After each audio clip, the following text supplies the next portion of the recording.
During the Gulf War, an aircraft previously unwanted became the most valuable member of the American arsenal, the Fairchild Republic A-10 Thunderbolt II.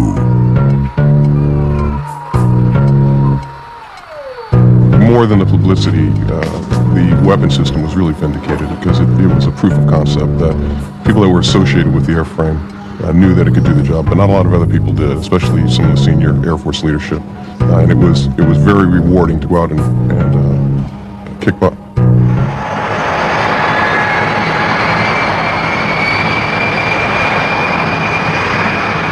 We probably took a lot of heat from all our friends in the Air Force and Navy and other airplanes because it's slow, it's ugly. You know, they like to rib us about that, but the reason it was so successful in the Gulf War is that it's not really about looks or about speed, it's about firepower. And the A-10 can really deliver a lot of ordnance in a very precise manner. The A-10 basically is a gun that they decided to make fly.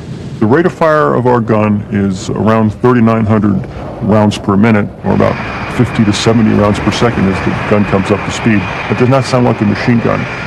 That sounds like a very unhappy lion or tiger or beast of some sort, because it has a roaring sound.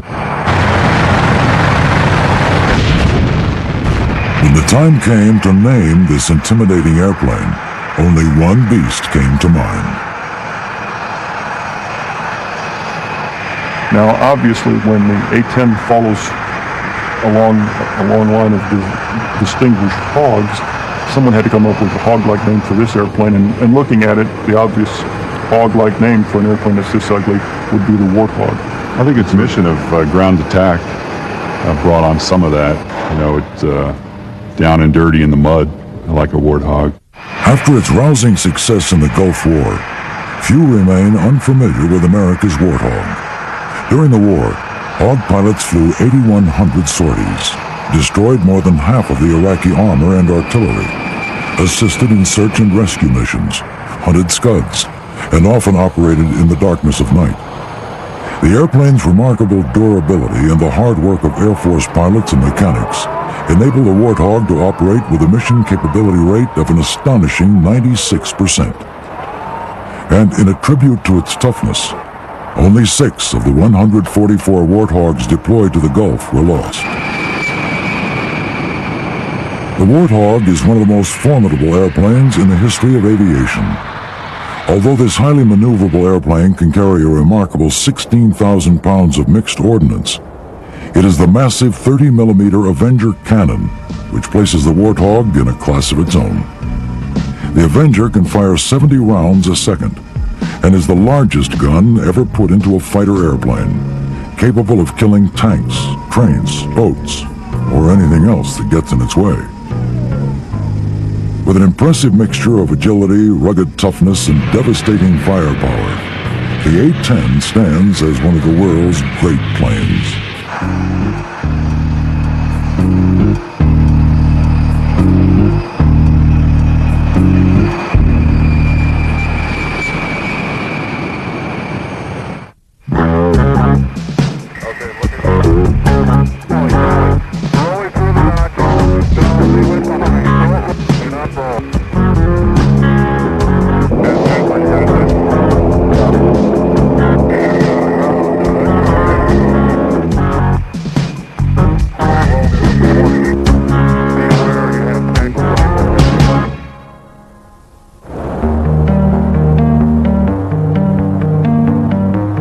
In a sight becoming more common throughout the American military, a complementary mixture of full-time Air Force personnel and Air National Guardsmen combined to keep planes like the Warthog in a constant state of readiness. Bob and I are both crew chiefs in the Maryland Air National Guard. Our unit's responsible for maintaining 17 A-10 aircraft. Bob's a full-time member of the Guard, and I'm a traditional Guardsman. When I'm not at the Guard on my one weekend a month, I'm a Baltimore City police officer. On a typical Saturday, we'll come in about 6:30 in the morning. I'll stay till about 6 o'clock at night. Usually we'll fly 10 airplanes to land again, send up 10 more. In the hangar right now, they have there's 4 airplanes in there. One they're using for load crew training. One, I believe they're doing some sort of flight control maintenance on. and the two in the far rear are both down for phase inspections. This airplane right now is in the phase inspection, which is accomplished every 400 hours, flying hours. It has come in for a major inspection. And during that inspection, they basically open the entire airplane up, and in doing that, they inspect front compartments. The gun gets inspected, the engines get inspected, the wings, the gears. You have special inspections that have to be done, TCTOs. It basically gets an overall look at everything. Okay, part of the A-10 and phase inspection process is the armors. They've taken this gun out and inspected the gun bay, and now they are in the process of preparing to put the gun back in. Our primary function is to remain combat ready. In other words, to train to the same level of proficiency as our active duty counterparts, such that if the level of tasking, the level of involvement of our Air Force reached the point where it couldn't be completely handled by our active duty units, then the Guard and Reserve is ready to fill in on very short notice. Usually on a drill weekend, or UTA we call it, we put together a scenario for the day, a mini war for a day, and we have intel. We coordinate with intel and all the different shops, and we go out and basically execute a war plan for one day.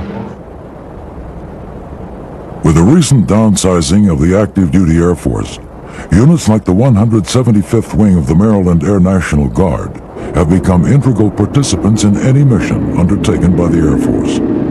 About 25% of the 175th Wing are full-time employees of the Maryland Air National Guard.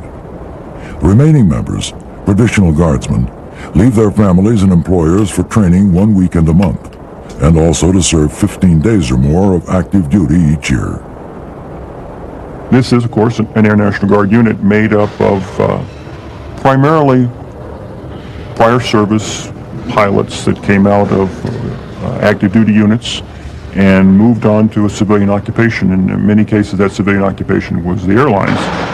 And they fly 2 aircraft now. They have their civilian jobs with their civilian airlines, and they come in on weekends and some oftentimes during the week to fly this airplane. Explain how that's happening.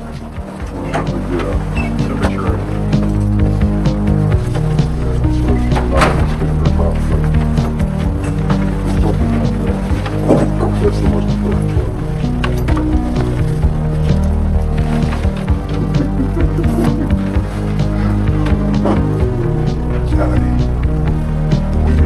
No, see you around. Okay, gotta give them theory.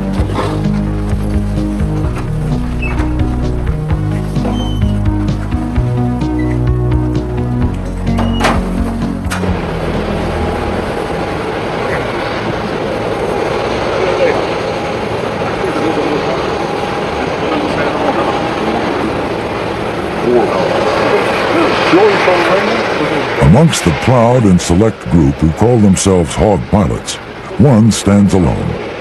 Lieutenant Colonel Ron Henry, who's been flying the airplane since its introduction into the Air Force, is the only Hog pilot to have amassed more than 4,000 hours of flight time in the A-10. Nicknamed the Professor for his academic and meticulous approach to his job, Henry's invaluable experience and insight have helped countless younger pilots master their craft.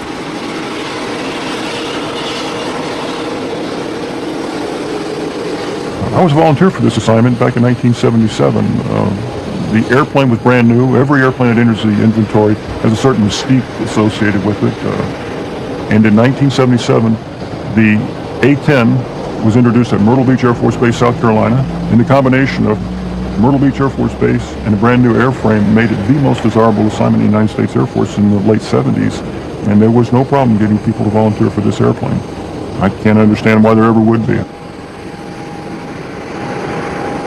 I have seen the airplane evolve over a period of 20 years. I started flying this airplane in 1977, and it's changed quite a bit. It was a very simple, austere airplane in its early days. It was designed that way, designed to cost very, very little.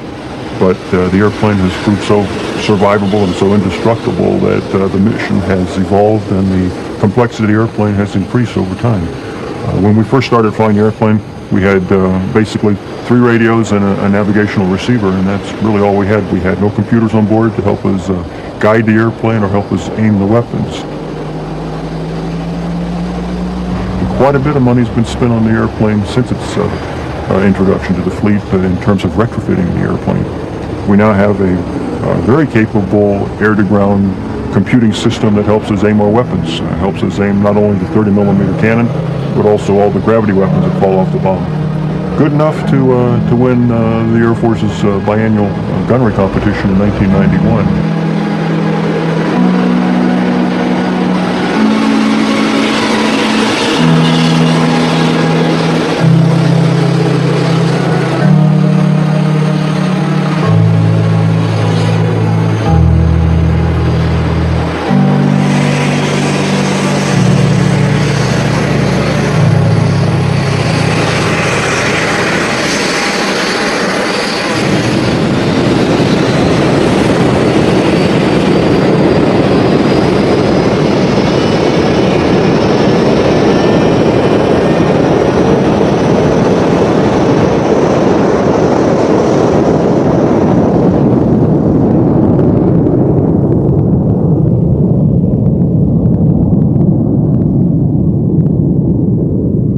What I like most about the Guard is that we can just continue to fly as line pilots until we're 55 years old, an opportunity you usually don't have in the active duty.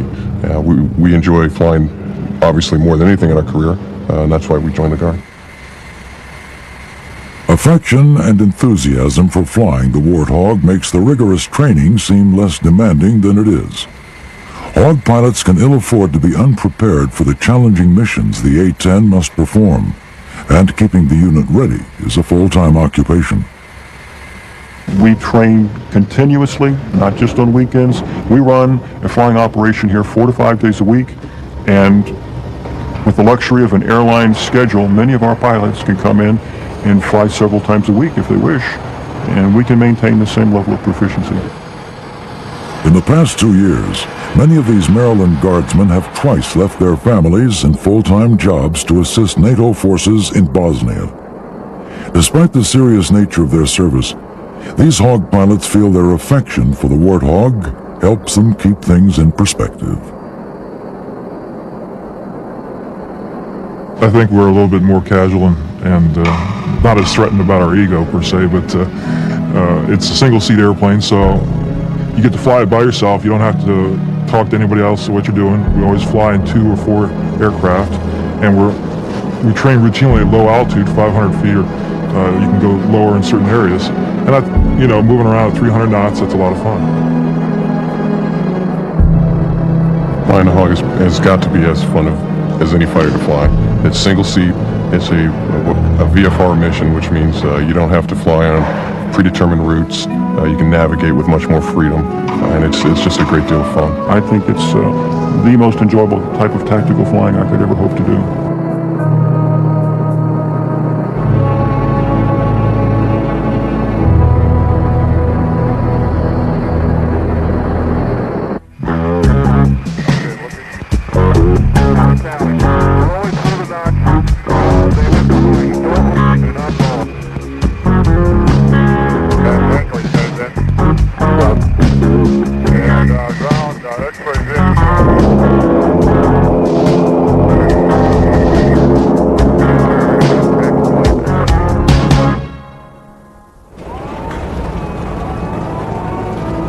In January 1973, the Fairchild Republic Corporation unveiled the airplane the Air Force and the Army desperately wanted, the A-10 Thunderbolt II.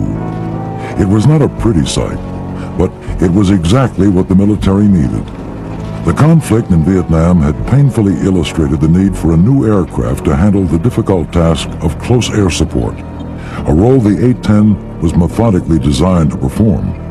This task is one of the most difficult in all of aviation. The Warthog must loiter around the battlefield while providing support for ground forces and destroying enemy tanks, vehicles, and artillery. And this job must be performed at low altitudes under heavy enemy fire.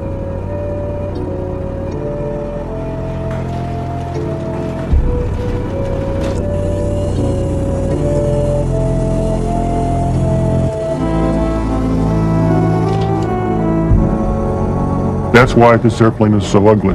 This airplane is optimized to perform the close air support mission. It's designed to fly slower than most. Slower because it's necessary to keep the good guys and the bad guys in sight if you're going to deliver ordnance in close proximity to those good guys.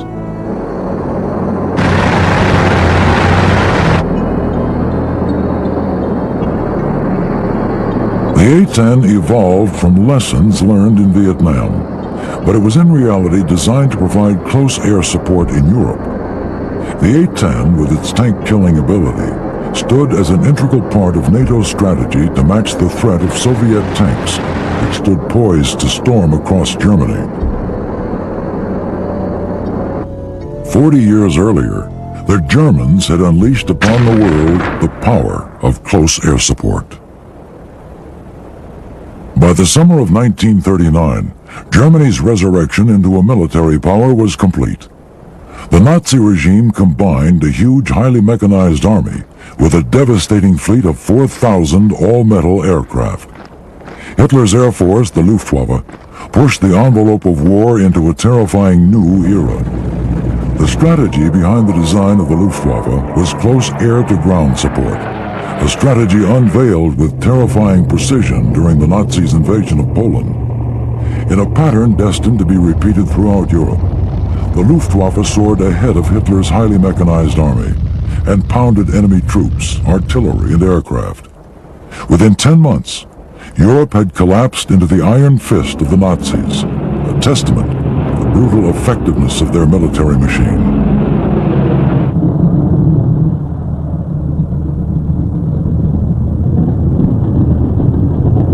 In the wake of the German victories and the emerging threat from Japan, American airplane manufacturers began designing and manufacturing airplanes at an extraordinary rate.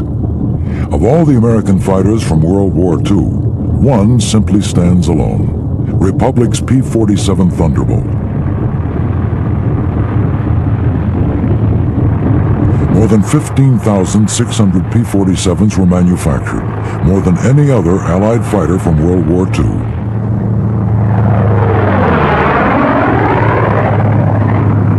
Nicknamed the Jug, the Thunderbolt was the largest of all the Allied single-engine fighters and weighed an astonishing 8 tons. Armed with 850 caliber machine guns, the Thunderbolt presented a formidable force.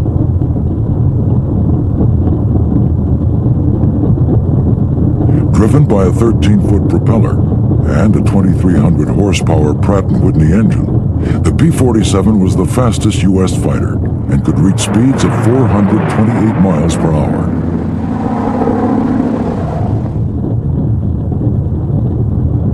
With a range of more than 1,000 miles and a cruising speed of 350 miles per hour, the P-47 starred throughout the war as an invaluable escort for bombers and as an integral support airplane for Allied ground forces. Along with planes like the North American P-51 Mustang, the P-47 provided vital Allied support for the Normandy invasion, repelling German troops and weaponry which defended the shores of France. Coordination of troop movements in sync with aerial support was crucial to the success of the Normandy invasion. On D-Day alone, more than 14,000 sorties were flown by the Allies in preparation and support of the initial invasion. The Allies learned the lesson of close air support quickly, and the legendary P-47 Thunderbolt helped bring the Allies victory in Europe and in the Pacific. After World War II, and in the wake of the tremendous success of the original Thunderbolt, the Republic Corporation began developing the lineage of jet airplanes which led to the Warthog. Republic's first F-84 Thunderjets were straight-wing jet airplanes which were armed with 6.50 caliber machine guns, had a range of nearly 1,500 miles, and a maximum speed of 620 miles per hour.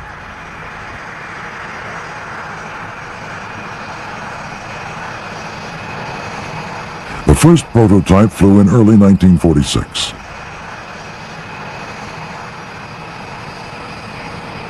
These F-84s were the original Hogs, nicknamed as such because on hot days, the airplane would often struggle to get off the ground and would sometimes tip over, leaving their stout noses rooted in the mud. Thus, the first hog was born. All told, more than 3,300 of the original hogs were built, serving throughout the 1950s and into the 60s.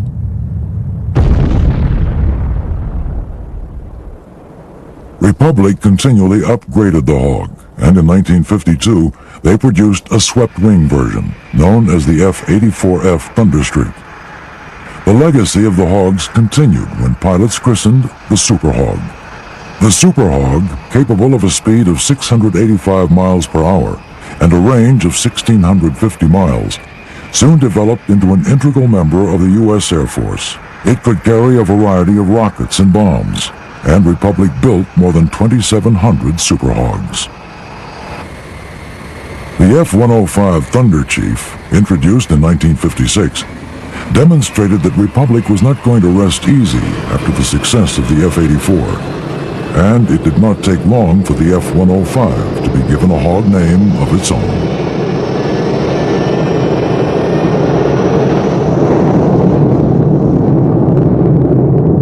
As the F-105 was introduced, the previous F-84 pilots who transitioned into the F-105 looked at their very sophisticated Cadillac airplane and thought of it as the Ultra Hog, and the 105 became known as the Ultra Hog.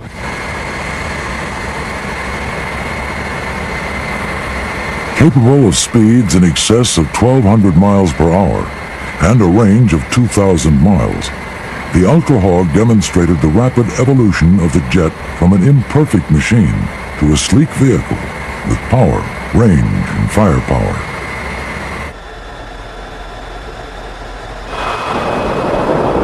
Designed as a high-speed interceptor, this large fighter bomber was armed with a GE M61 Vulcan 20mm gun and could carry Sidewinder missiles.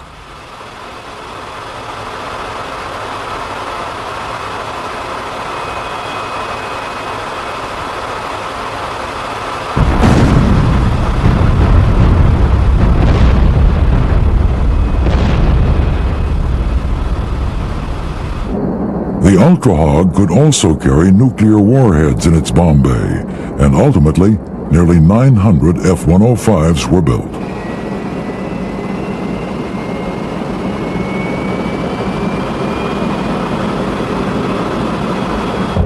The final hog in Republic's proud lineage evolved from the American experience in Vietnam. The war fought against a desperate and determined people in a climate brutally hostile to man and machine, pushed both to their limits. In the battlefields of the harsh, humid jungle, troop support was a foremost concern for the American military. Helicopters quickly proved their merit in this role, and the Huey paved the way for armed close air support.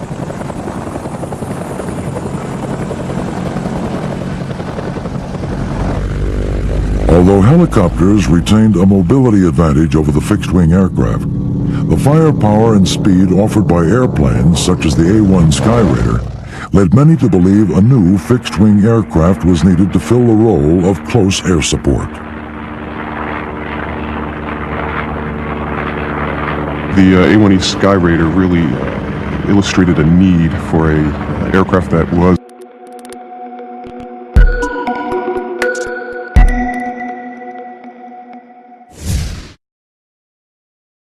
maneuverable, close to the ground, close to the bad guys, where you could look out the window and see what you were attacking to differentiate between the friendlies and the bad guys in a very reliable manner. Fairchild Republic delivered the first production model of the A-10A to Davis-Monthan Air Force Base in October of 1975. The suggestion that the plane be called the Warthog in honor of Republic's hog lineage, and given the ugliness of the airplane, did not sit well with the brass of the Air Force. The plane was officially named the A-10 Thunderbolt II in honor of the legendary performance of the original Thunderbolt in World War II. But to its pilots, and ultimately to anyone familiar with it, this airplane has only one name. But it's a very affectionate name. No Warthog pilot is ashamed to call his airplane a Warthog.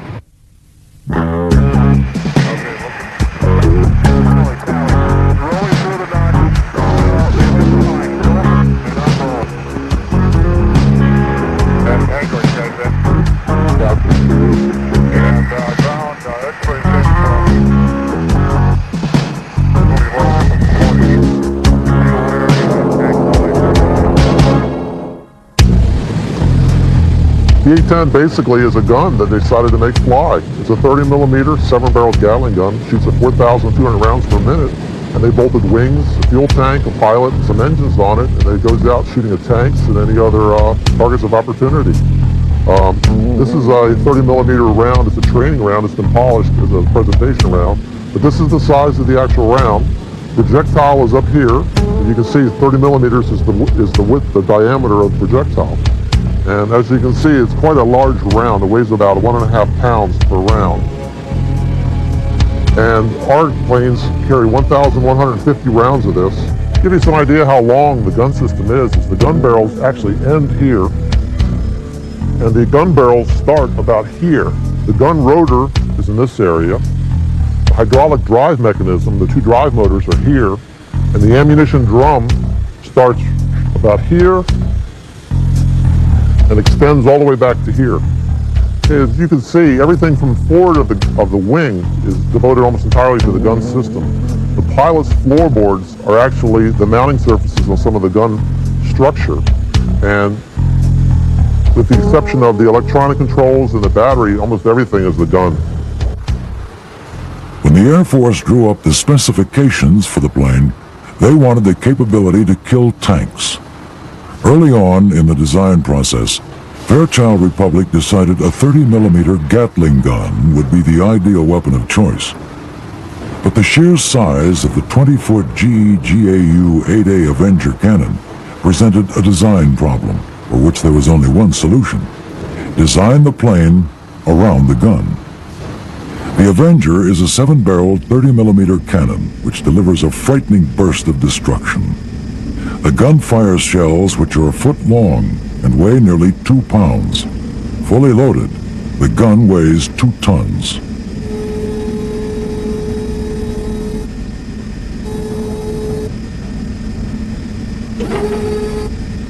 Well, the gun's a 30 millimeter. It's the largest gun, in an airplane. A fighter type airplane. There's some transports that carry bigger guns, but it's very precise. Such precision allows Hawk pilots to hit targets up to 2 miles away, and with a muzzle velocity of 3,450 feet per second, the gun can fire an average of nearly 70 rounds per second. One shot can destroy a tank.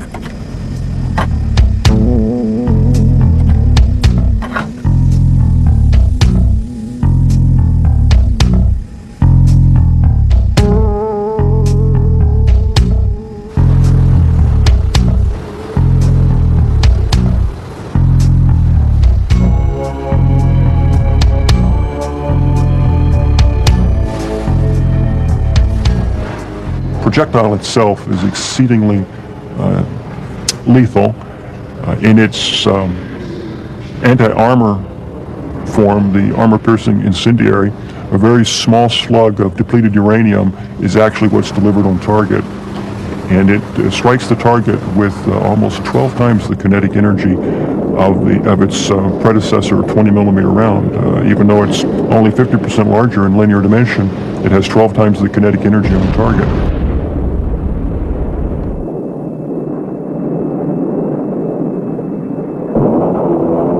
The tremendous recoil force of the gun led to its positioning slightly offset to port, so that the firing barrel is exactly on the center line. This avoids the problem of asymmetric recoil forces. It produces as much recoil as the engines produce in forward thrust. Theoretically, if you had the ammunition and could hold the trigger down long enough, the airplane would come to a complete stop because the gun would win the tug of war. The 19,000 pounds of recoil forces dictate that the Avenger is usually fired only in short bursts of about 2 seconds, an exercise which also avoids ammunition wastage and barrel overheating. Despite its incredible power, the gun is by no means the only threat the Warthog poses to enemy forces. The A-10 is an attack airplane, and that's a euphemism for bomber. It does primarily drag bombs around the sky, although we tend to employ the gun whenever possible because the gun does give us the option of standing off from the target sending ordnance a mile and a half downrange, and then actually departing the target area without having to overfly the target. However, the airplane can carry up to 16,000 pounds of releasable external stores, and that, I think you'll find if you check your history books, is about 4 times what a World War II B-17 could carry. The A-10 carries its massive load of 16,000 pounds of mixed ordnance on 8 underwing and 3 under-fuselage pylon stations. These 11 hardpoints allow the A-10 to be armed according to the task at hand. This right here is the ECM 184 pod. It's an electronic jamming device. This is a Mark 82. This right here is a cluster bomb. The variety of armaments available to the Warthog is extensive, including AGM-114 Hellfire anti-tank missiles, Sidewinder missiles, and a selection of both smart and dumb bombs.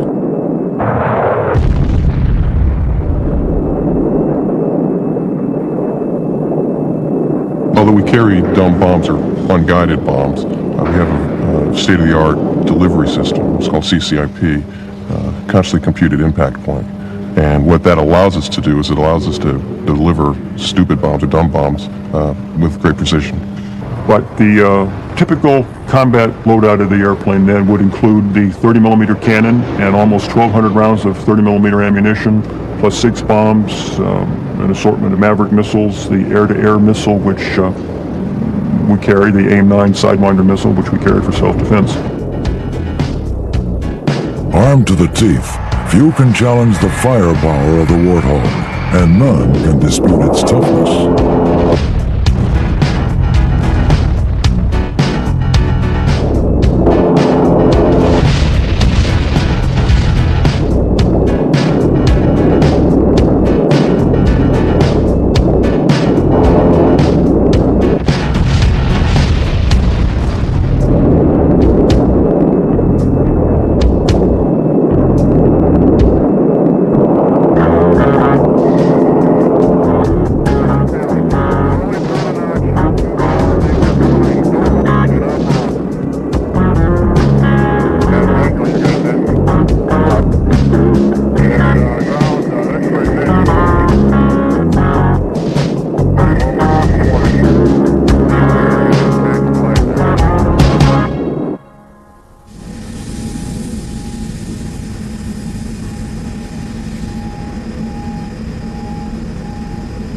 The airplane has often been said, and more often as a form of criticism rather than praise, that this is the only airplane that the Air Force ever bought that was designed to take hits, not avoid hits. And it's quite true. The airplane was designed to take hits and absorb damage and survive. Every aspect of the Warthog can be traced to the simple concept that the airplane had to survive its grueling mission. And the A-10 was designed with several thousand pounds of titanium steel surrounding critical flight components, one of which, of course, is the pilot.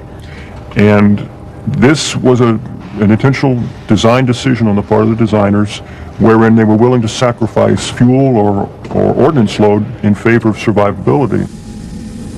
Reinforced with nearly 3,000 pounds of titanium armor plating, the Warthog can survive direct hits from armor-piercing and high-explosive projectiles up to 23 millimeters. 1,200 pounds of the titanium surrounds the cockpit, enveloping the pilot in what is commonly referred to as a titanium bathtub. This bathtub of 1.5-inch armor gives Hawk pilots added security as they undertake their dangerous missions.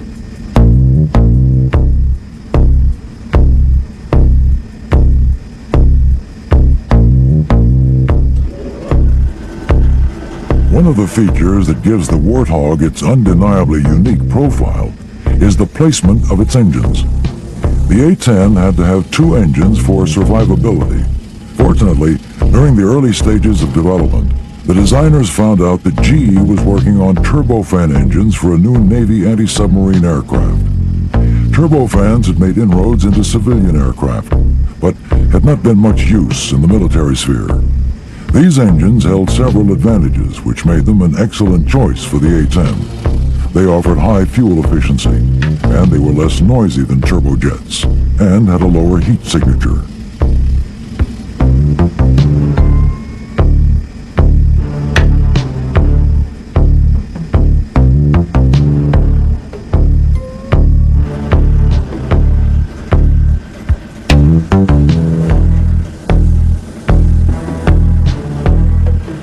Once the designers chose the type of engine, another issue arose: where to put them.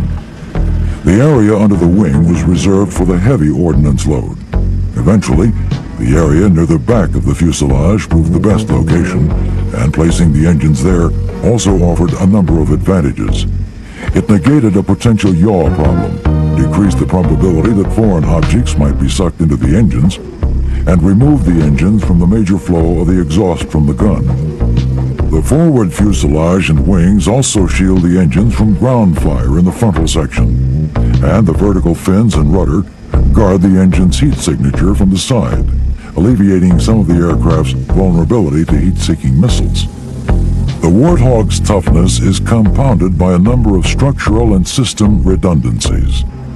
The dual redundancy of the hydraulic flight control systems is also backed up by a manual system. This enables Hog pilots to fly and land even if hydraulic power is lost. The Warthog's extraordinarily high mission capability rate during the Gulf War directly resulted from a design dedicated to ensuring the plane could be serviced and operated from bases with limited facilities close to the battlefield.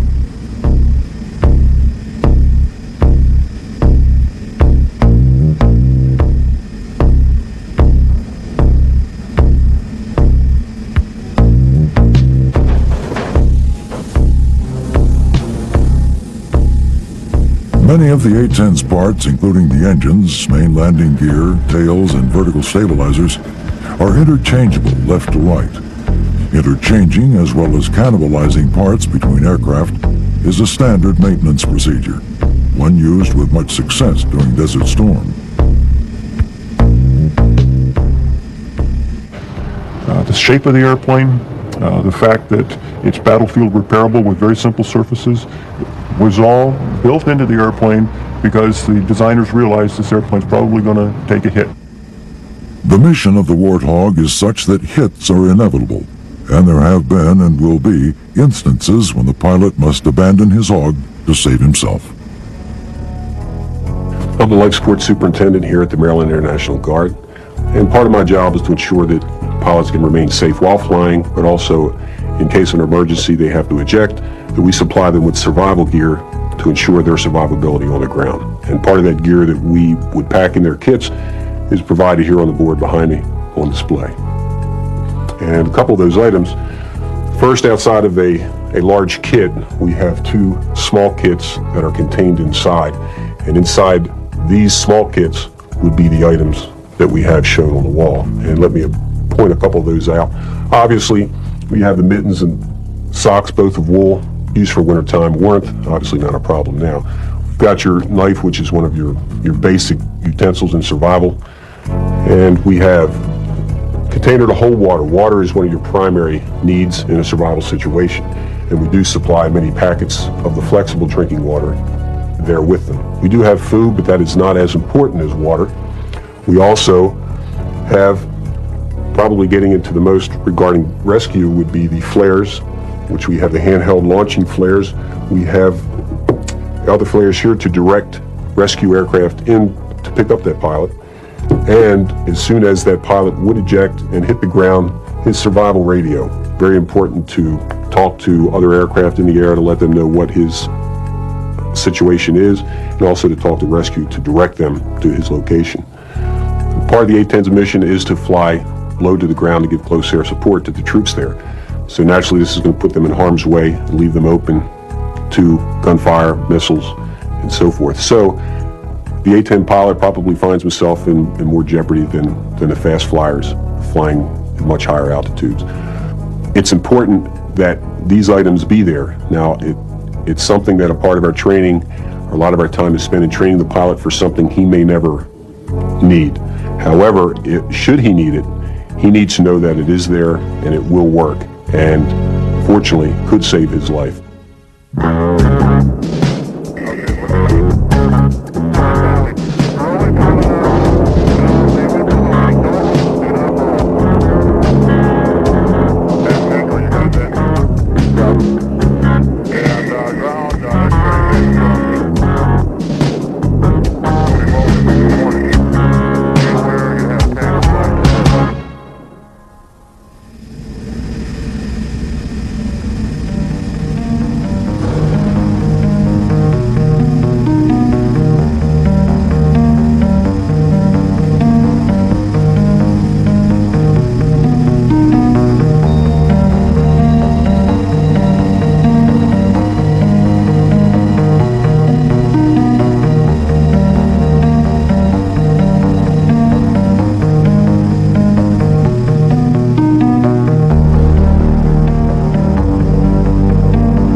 We got the latest and greatest equipment that we can have out there, and it's constantly being upgraded. They're saying that we'll probably have it until 2025, so it's around for a while.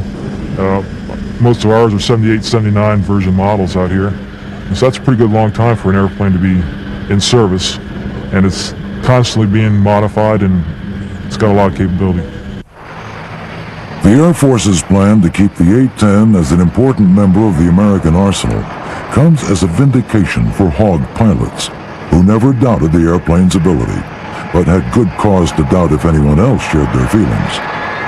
Unproven in battle, much of the Air Force brass did not think of the Warthog as an integral part of the post-Cold War strategy, until the winds of war swept across the deserts of Kuwait. You know, the mission changed a few years ago. Before, we were looking at a high-threat scenario in Eastern Europe, and then with the change in the political climate, all that changed, and now we're looking at conflicts like Bosnia and Iraq, where the mission is different, and this airplane is well suited for both those missions in Iraq and Bosnia. Many doubted whether the Warthog could adapt to the new missions of the post-Cold War era. But the Warthog rose to the challenge, and during the Gulf War, served brilliantly in a variety of roles. Despite only flying 30% of the sorties, the A-10 was responsible for more than 50% of the confirmed bomb damage, and only 6 airplanes and 2 pilots were lost, a remarkable rate considering the danger of the missions. Given the heavy use of the airplane, it did not take long for the Iraqis to become all too familiar with the Warthog. There was a quote from one captured Iraqi who said that it was the most feared airplane. I think largely because we spent a lot of time over the troops, over the Army. You know, where some of the other airplanes were attacking strategic targets, buildings and bridges. Maybe the troops didn't have as much exposure to those airplanes, but they saw the A-10, and they were never quite sure what target we were going to choose. So, you know, there's some concern on their parts, being down below, not knowing We had when and where it's coming. We had 144 airplanes stationed over there, and it was 24 operations. We had 2 night squadrons and 5 squadrons on the day schedule, and we just totally saturated the air with A-10s, you know, 25 miles deep. So that's all they saw continuously, and you could imagine sitting on the ground wondering if you're the next target. It was a big psychological game that was... And listening to the gun makes it a real, I don't know if you've ever heard it, but it makes a great roar. And it echoes, and you can hear it for quite a way. And having to listen to that hour after hour, day after day, I'm sure it took its toll on them.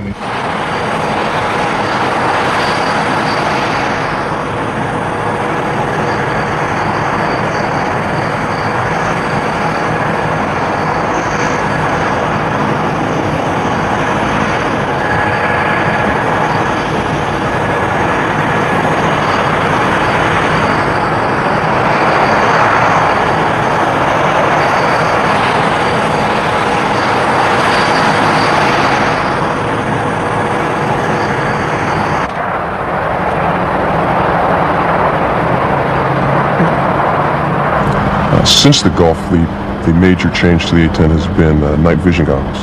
They've redone all of our instrument panels and consoles to make it night vision compatible.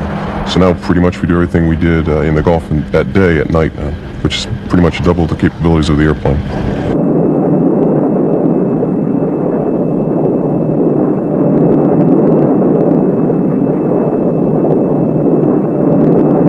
The A-10's role in the Air Force cemented well into the 21st century. The Air Force and the Air National Guard will continue to keep the Warthog combat ready, demonstrating a successful adaptation by the military in a changing era.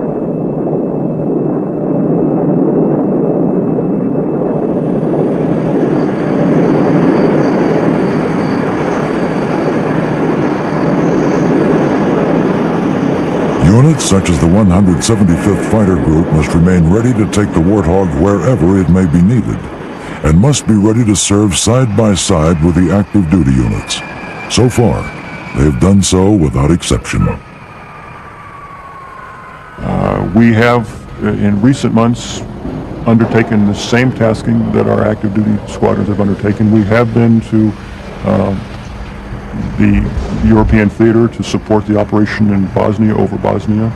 We had guard units deployed to the Persian Gulf and performed admirably. I mean, there was little to no difference between, I must brag to some extent, there was no difference between their performance and the performance of the active duty units there.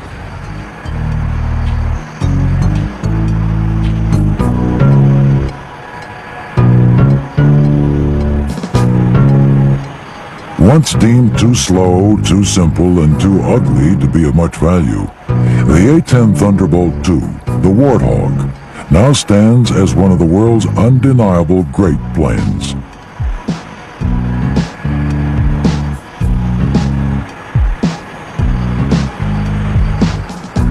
Its outstanding maneuverability, deadly firepower, and legendary toughness are testaments to a successful design concept.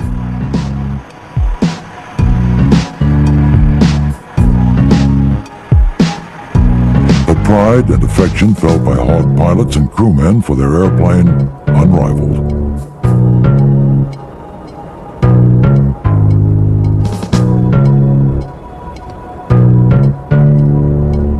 For these soldiers, it was merely a matter of time before the world recognized the greatness of the extraordinary airplane with the unforgettable name, the Warthog.